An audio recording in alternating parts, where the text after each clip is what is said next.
nag-alok ako ng sa 7 ng February. Sa ngayon po ay lumabas ako ay 17 ng February din. Tapos ito po ay naalok ako ng January na ng Bromag. Ay sa awa ng Diyos po ay ito ay hindi ko nagagalaw noon.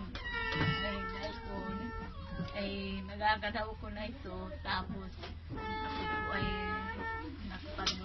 napalaman ng konti. Yan po ang aking sa aking buhay. Kaya po nagpapasalamat po na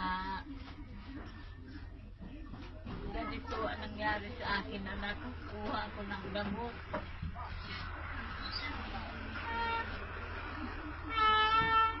Kaya sa awa po ng Diyos ay ako'y gumaling na.